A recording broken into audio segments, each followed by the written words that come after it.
नमो बुद्धाय। भगवान बुद्ध को त्रिबार बंदन। आचार्य गुरु भंते जी को भी त्रिबार बंदन। समझेंगे फिर एक बार, बुद्धा नेवर टॉट बुद्धिज्म। भगवान बुद्ध ने बुद्धिज्म नहीं सिखाया।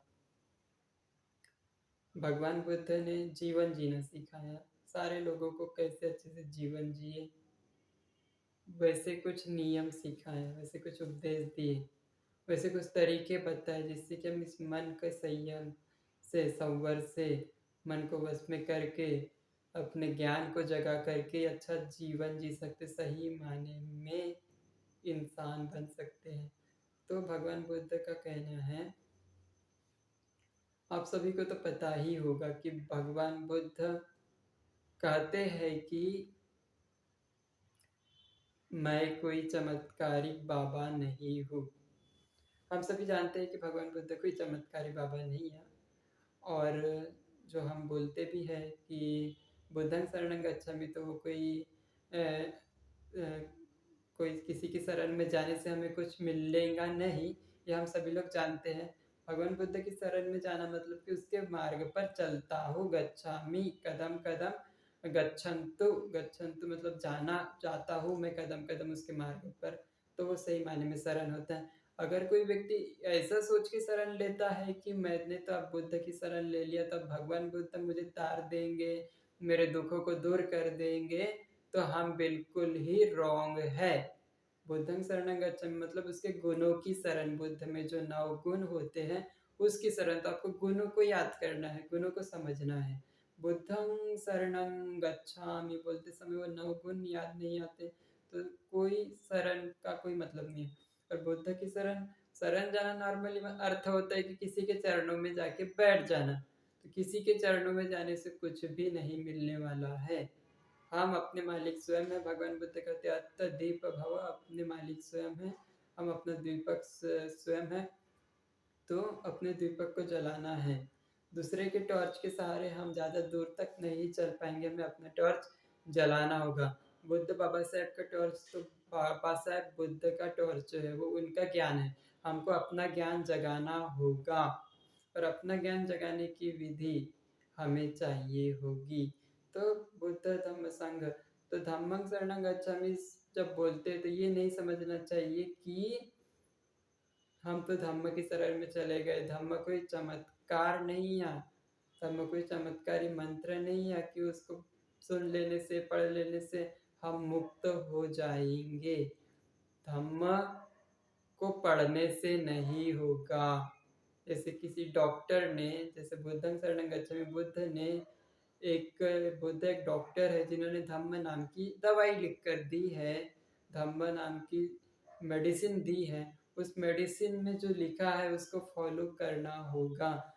अगर डॉक्टर ने पर्ची पर दवाई लिख कर दी और हमने उस पर्ची को, उस प्रिस्क्रिप्शन को सुबह एक गोली, शाम को एक गोली, सुबह एक गोली, शाम को एक गोली, ऐसा पाठ करते रहे, तो हमें सही मायने में लाभ मिलेगा? कदापि नहीं मिलेगा, लाभ नहीं मिलेगा। वो प्रिस्क्रिप्शन मेडिकल में जाके खरीदना होगा, मेडिकल में ट्रीटमेंट कराना होगा अपना उस दवाई के अकॉर्डिंग, तब जाके हमको रिलीफ मिलेगा। तो वही बात यहाँ पर भगवान बुद्ध ने कहा कि धम्म कोई चमत्कार नहीं है, धम्म कोई चमत्कारिक विधि नहीं है जिसको पढ़ लेने से हमारे दुख दूर हो जाएंगे, उसको आत्मसात करना होगा। तीसरा जो है संघं शरणं गच्छामि, तो जो संघ है हम लोग, जो भिक्षु संघ है, वो भी कोई चमत्कारी बाबा नहीं है। और भगवान बुद्ध जैसे बोला था कि कोई चमत्कारी देवता नहीं है बुद्ध, पर संघ भी कोई चमत्कारी बाबा नहीं है। तो संघ क्या है? एक नर्स जैसे जो आपको धम्म को समझाने का प्रयास करता है कि कैसे चलना है उस पर, तो ये संघ होता है। तो संघं शरणं गच्छामि बोलते समय हम बोल सकते हैं नर्स शरणं गच्छामि। बुद्धं शरणं गच्छामि मतलब डॉक्टर शरणं गच्छामि। अब किसी डॉक्टर की शरण में गए, एक सुपर साइंटिस्ट ने जो दवा लिख कर दिया, तो डॉक्टर की शरण में तो जाने से नहीं बात बनती। फिर उसके बाद जो है धम्म में जो हम सीखेंगे, जो बुद्ध ने लिख कर दिया धम्म, उसको सीख करके, उसका पढ़ करके उसको लैब में प्रैक्टिकली करना होगा, और वो प्रैक्टिकली करने से ही बात बनती है। तो वो धम्म है। और धम्म के बाद संघ है।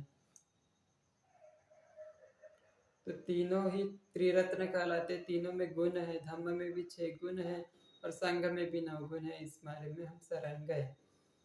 तो अब ये जो रिचुअल प्रैक्टिस है, जो कर्मकांड है, जो पूजा पाठ है, जो हम लोग देखते हैं भगवान बुद्ध के नाम से, भगवान बुद्ध ने तो कह ही दिया कि मैं किसी को मुक्त नहीं कर सकता, मेरी पूजा भी मत करो।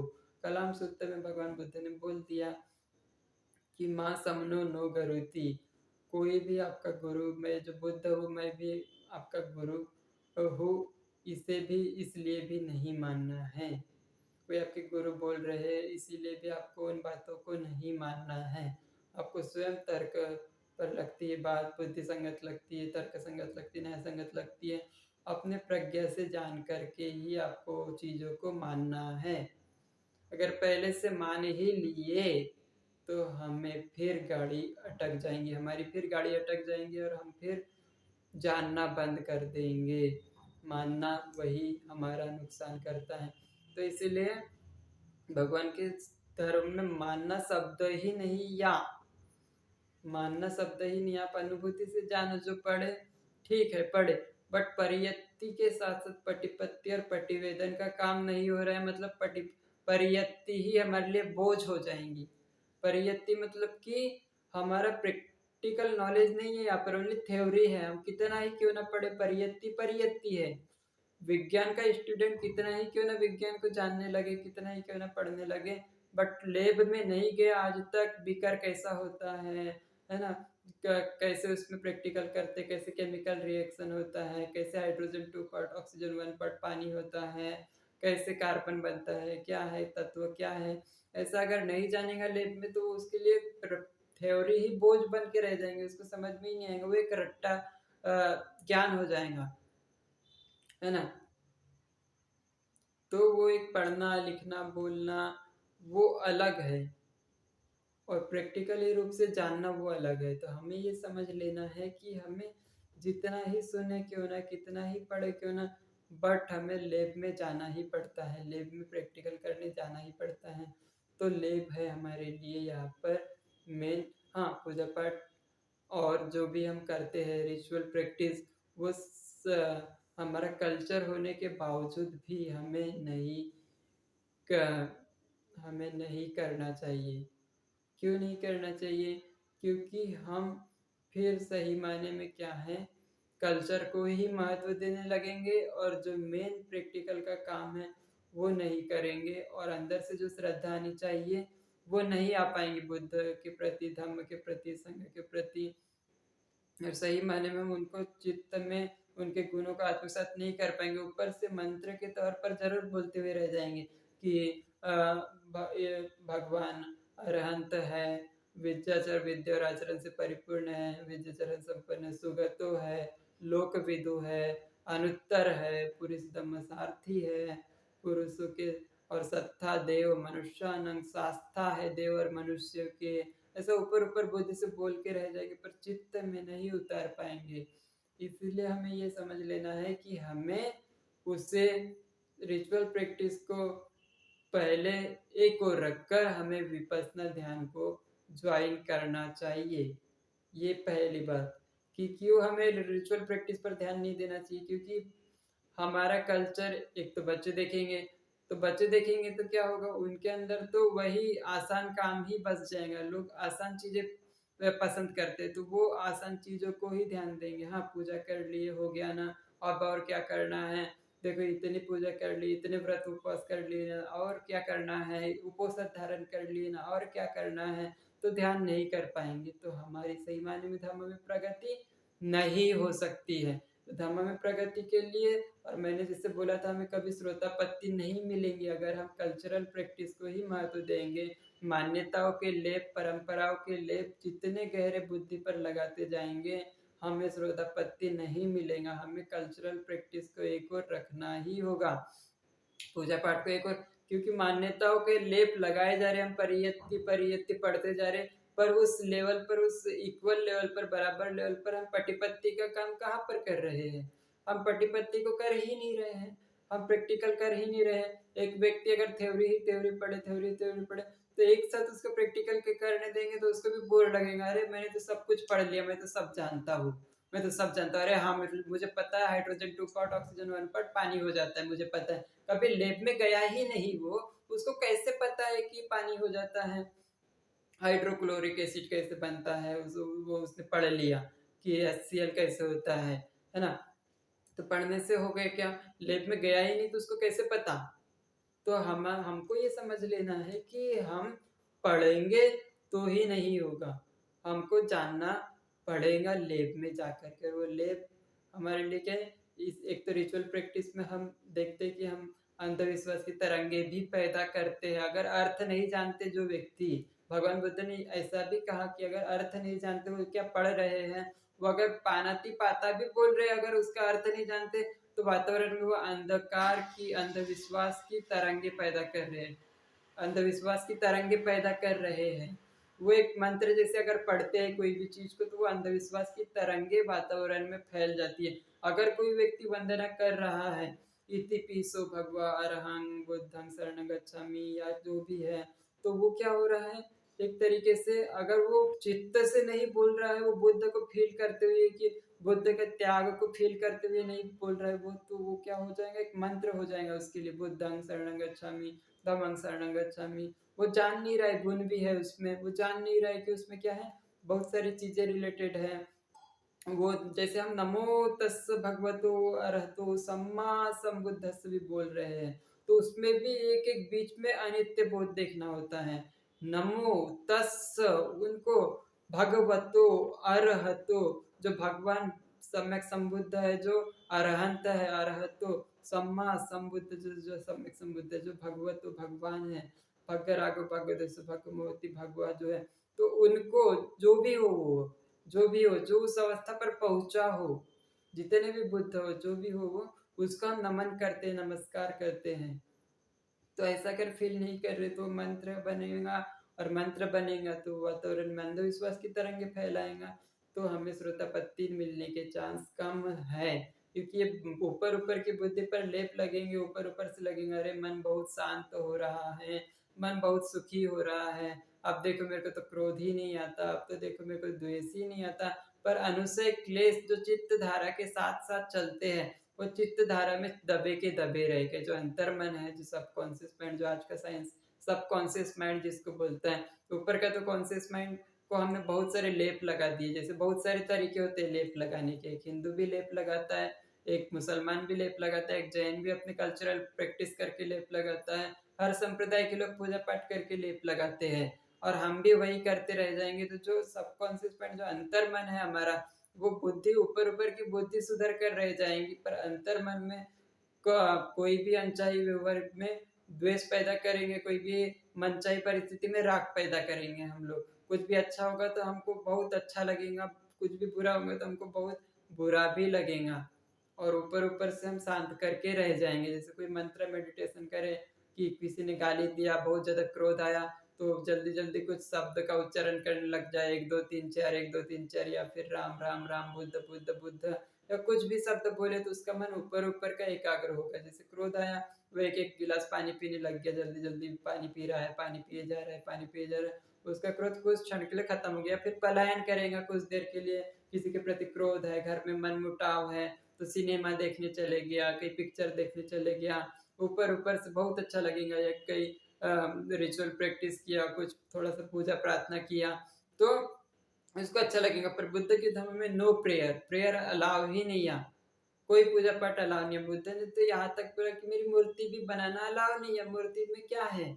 तो एक बार बुद्ध, जैसे मुंबई ग्लोबल पगोड़ा में हम जब जाते हैं तो वहाँ पर एक पिक्चर देखते हैं विपस्सना सेंटर में, कि बहुत सारे लोग बुद्ध को फूल दे रहे हैं, ऐसा दीवार में पेंटिंग है, तो बहुत सारे लोग बुद्ध को फूल दे रहे हैं, उसका चंदन से पूजा कर रहे हैं, सब कुछ कर रहे हैं, सारा चीज। पर बुद्ध ने आनंद को बोला कि बुद्ध आनंद, वो जो बाजू में जो लोग ध्यान कर रहे हैं, ऐसे बैठे हुए हैं ध्यान में, वही मेरी रियल पूजा करे, जो राग द्वेष मोह को भग न कर रहा है, वही बुद्ध की सही पूजा है। जैसे अगर बात करें कि बाबा साहेब की सही पूजा क्या है, तो बाबा साहेब के नारे लगाना, आंदोलन करना या फिर बाबा साहेब की जय हो या बाबा साहेब महान थे, बुद्ध महान थे, जैसे बाकी लोग बोलते हैं हमारे देवी-देवता महान हैं, हमारे ग्रंथ महान हैं, तो ये ऊपर-ऊपर से बोलना हुआ। जैसे बाबा साहेब रहते तो वो इससे खुश नहीं होते कि लोग मेरे को मान रहे हैं। बाबा साहेब इससे खुश होते कि लोग पढ़ रहे हैं, पढ़ाई-लिखाई कर रहे हैं। तो बाबा साहेब के प्रति श्रद्धा सही मायने में श्रद्धा कौन-सी होगी?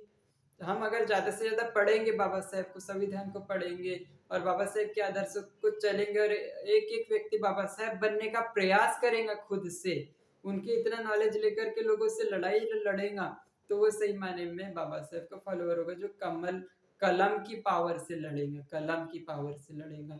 वो बाबा साहेब ने जैसे बोला कि शिक्षा वो शेरनी का दूध है, जो पिएगा वो दहाड़ेगा। तो उस जैसे दहाड़ने के लिए पहले खुद को शांत रखना होगा। हर वक़्त बड़बड़ाने वाला व्यक्ति कैसे दहाड़ेगा? उसके लिए पहले खुद शांत होना होगा, जानना होगा कि मैं कितना जानता हूँ, मेरे पास कितना ज्ञान है। उस हिसाब से वो बोलेगा, अपने वाणी पर कंट्रोल रख कर के बोलेगा, तो ही वो सही मायने में बाबा साहेब के प्रति श्रद्धा प्रकट करेंगे। ऐसे ही बुद्ध के प्रति है।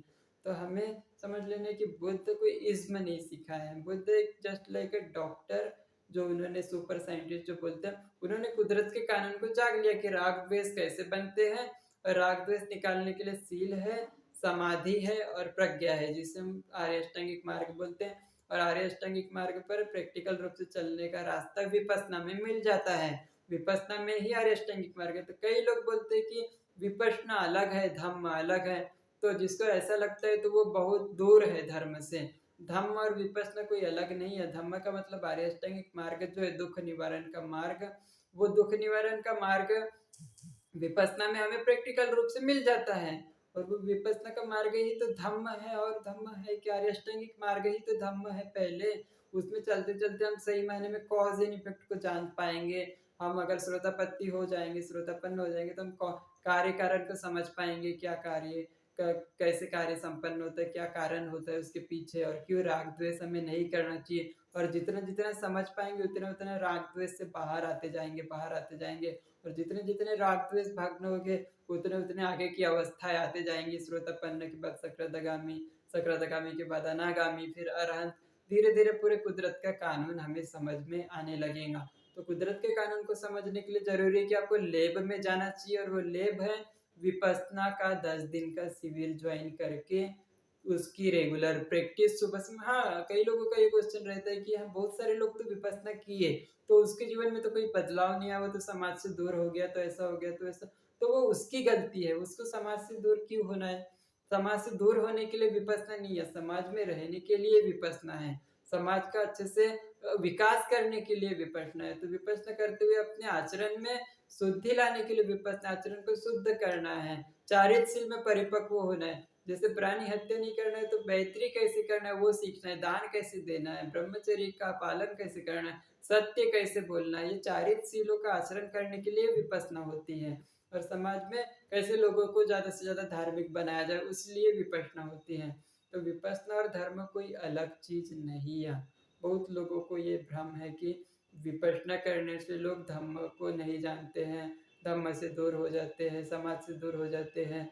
तो ऐसा नहीं है। जो लोग अलग हो रहे हैं वो बहुत ही दोषी हैं, और बहुत ही क्या है अपने लिए क्या है धर्म के में ज़्यादा प्रगति नहीं कर पाएंगे। अगर ऐसा होगा तो उन्हें समाज के लिए कुछ करना ही होगा, उन्हें दिखलाना होगा कि विपश्यना ऐसी चीज़ नहीं है।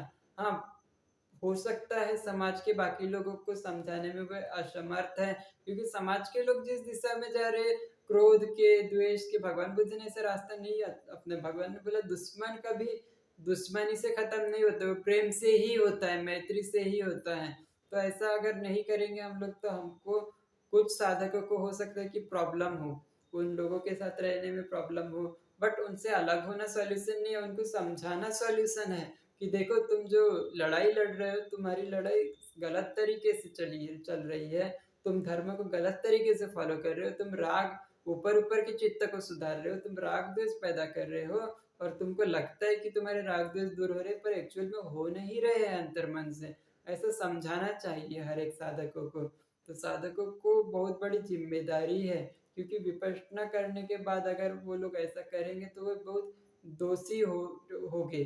तो उनको समझना चाहिए कि हम विपश्यना करने के बाद लोगों को भी सही मायने में ऐसा रस दे पाए, ऐसा सुख दे पाए कि कितना सुख 10 दिन में कितना सुख है, कितनी शांति है और कितना धर्म उतरता है जीवन में। और हम बाहरी दुनिया में देखते हैं कि कितना ज़्यादा लाभ आने लगता है हमको। हर क्षेत्र में ही लाभ, प्रगति ही प्रगति होती है। हर क्षेत्र में प्रगति होती है। इवन पढ़ाई में जॉब नहीं मिलता तो जॉब मिल जाता है, बिजनेस में ग्रो होता है, हेल्थ में भी फिटनेस रहती है, सारा चीज मेंटेन होता है। तो ये सारा चीज विपස්සना से हो सकता है। और बाकी चीजों से तो हम देखते हैं कि हम खुद ही दुखी रहते हैं। हम कैसे निस्वार्थ भाव से सर्व करेंगे, कैसे समाज की सेवा करेंगे निस्वार्थ भाव से।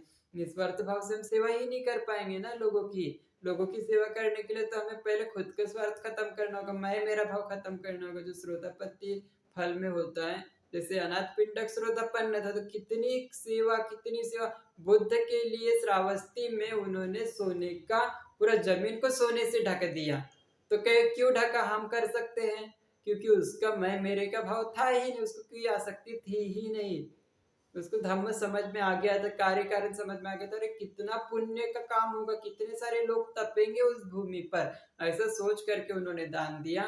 तो सही मायने में उसका दान फलदायी हुआ। हम निस्वार्थ भाव से नहीं करते हुए हम क्या करते हैं, अहंकार के मारे अपने अहंकार को पुष्ट करने के लिए दान करते हैं कि अरे हाँ उसने 5,000 दिया तो मैं यहाँ पर 10,000 रुपए दान करूंगा, तो देखो मेरा भी क्या नाम होगा। तो वो ऐसी चेतना से अगर दान देगा तो चेतना से दान दिया हुआ फल भी वैसे ही आएगा, ऐसे ही कर्म बनेगा। तो निस्वार्थ भाव से सेवा, भगवान ने जो बोला वो निस्वार्थ भाव कहाँ दिखता है हमारे समाज में, कहीं ना कहीं अंदर से जो बाबा साहेब ने लड़ाई लड़ा, जो उनको तो बोधिसत्व बोलते हैं ना, एक समय में बुद्ध बन सकते हैं, तो हो सकता है बोधिसत्व हो गए तो ऐसे ही अगर हम भी प्रयास करें निस्वार्थ सेवा का, तो हमारे अंदर कैसे कैसे जो विकार है वो उखड़ते चले जाएंगे और हम धीरे धीरे शांत होते चले जाएंगे और ये देखने मिलेगा कि हमारा मन शुद्ध हो रहा है, पवित्र हो रहा है। तो ऐसा अगर देखने को नहीं मिल रहा है हम, तो अभी श्रोतापन्न से भी बहुत दूर है, मैं मेरा का भाव है अभी तक। तो इवन शील व्रत परामर्श मैंने बोला, जैसे कोई भी पूजा पाठ के प्रति आसक्ति है या फिर वही करके रह गए हैं, या किसी व्रत उपोषण के प्रति आसक्ति हो गई है और राग द्वेष को छुटकारा पाने का कोई काम ही नहीं कर रहे हैं, तो श्रोतापत्ति बहुत दूर है। और क्या है, जो संदेह है, विचिकित्सा है, ये ध्यान साधना के प्रति, विपश्यना के प्रति लोगों को भ्रम है, डाउट है, तो भी श्रोतापन्न नहीं हो पाएंगे क्योंकि लेब प्रैक्टिकल में करने के प्रति डाउट है उनको और बुद्धि विलास करने के प्रति कोई डाउट नहीं है। हाँ मैंने मिलिंद प्रश्न पढ़ लिया ना, हाँ मैंने वो भगवान बुद्ध उनका धम्मपुरी पढ़ लिया ना, 4 बार पढ़ लिया ना, 5 बार पढ़ लिया ना, अब क्या करना है, अब तो रोज वंदना करता हूँ ना, रोज पूजा पाठ करता हूँ ना, तो मेरी मुक्ति में कहाँ संदेह है। अरे नहीं नहीं नहीं, ऐसा नहीं होता। आप कितने ही बार क्यों ना पढ़ लो, तोता मैना की तरह नाम रटना हो गया। आपको तोते मैने की तरह नाम रटने के लिए नहीं आ, जैसे विपश्यना में दुआ सुनते, जीवन सारा खो दिया ग्रंथ पढ़ंत पढ़ंत, तोते मैने की तरह नाम रटंत रटंत, मानव जीवन रतन सा किया व्यर्थ बर्बाद, चर्चा कर ली धर्म की चाख न पाया स्वाद। तो स्वाद चाखने के लिए प्रैक्टिकल करना होता है, प्रैक्टिकल करने के लिए विपश्यना साधना है। तो आप सभी से यही रिक्वेस्ट है कि सारे लोग एक बार विपश्यना करें और अपने जीवन में आत्मसात करें। आप सबका मंगल हो, सबका कल्याण हो, सभी सुखी रहे, स्वस्थ रहे, निरोगी रहे, आनंदित रहे और अपने जीवन का सही मायने में सत्कर्म पर लगाते हुए अपने जीवन को सही मायने में क्या करें, सिद्ध करें, अपने जो मानव के जीवन को सार्थक करे, अपने मानव जीवन को सार्थक करने का अभ्यास करे। और वो सार्थक तभी होगा जब बुद्ध की शुद्ध विद्या आप लोगों को मिलेंगी और आप सही मायने में उसमें चलने लगेंगे, तो आपको सही मायने में लाभ होगा। आप सबका मंगल हो, सारे प्राणी सुखी हो। भवतु सब मंगलं, भवतु सब मंगलं, भवतु सब मंगलं। साधु।